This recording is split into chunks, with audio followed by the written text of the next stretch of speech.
මේ උපසම්පදා පින්කම පවත්වන්නේ අපි සියම් මහනිකායට අයිති භික්ෂුන් වහන්සේලා සියම් මහනිකායේ බල්ලොත් පාර්ශ්වයටයි අපි අයිති වෙන්නේ. ඒ අනුව මේ ජූනි මාසේ 2026 ජූනි මාසේ 10 වෙනිදා ඓතිහාසික මහනුවර මල්ලොත් මහ විහාරයේ දී උපෝසථාගාරයේදී උපසම්පදා භූමියට පත් වෙනවා රිටිගාවත්තේ චන්දාලෝක හාමුදුරුවෝ. ඊළඟට උන්වහන්සේ දායක පිරිස පිළිගැනීමක් හැටියට ඒක පැරණි චාරිත්‍රයක්. මේ ගමට වැඩියාම පෙරහැරකින් තමයි උන්වහන්සේ මේ ස්ථානට වැඩමවාගෙන එන්නේ. ඒ පෙරහැර උත්සවයේ පවත්වන දිනය තමයි 2026 ජූනි මාසේ 12 වෙනිදා. එතකොට මේ විහාරස්ථානයේ ආරම්භයේ ඉඳලාම උදව් උපකාර කරපු දායක පවුලක් තමයි විලියම් පෙරේරා මහත්මයා සහ සීතා සිරිවර්ධන මහත්මිය කියන දෙපළ.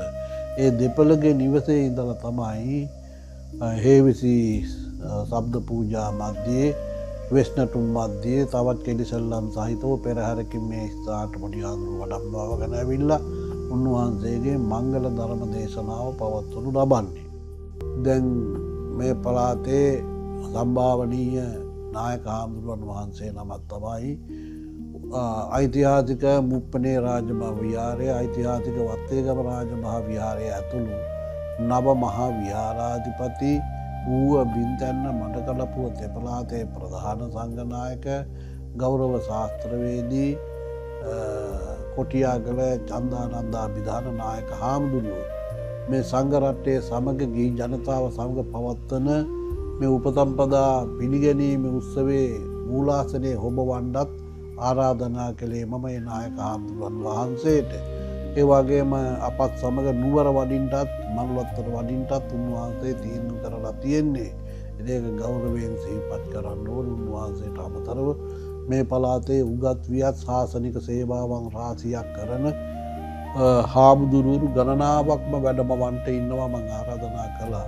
ඊළඟට දායක දායිකාවන්ට ආරාධනා පත්‍රයක් සකස් කරලා අපේ සිරි විජයපුර බෝධිනිකේතනාරාම විහාරස්ථ කාර්ය සාධක සමිතිය හේවත් දායක සභාව මගින් ආරාධනා පත්‍ර මේ වන විටත් ඔවුන් අතට පත් කරවමින් ලබා දෙමින් තමයි තිබෙන්නේ.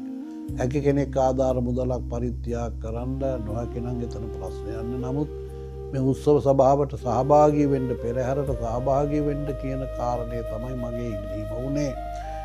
ආරාධනා කරනවා ගිහි පැවිදි උභය පක්ෂයටම ආරාධනා කරනවා මේ වැදගත් වටිනා අවස්ථාවට සහ සම්බන්ධ වෙන්න කියලා.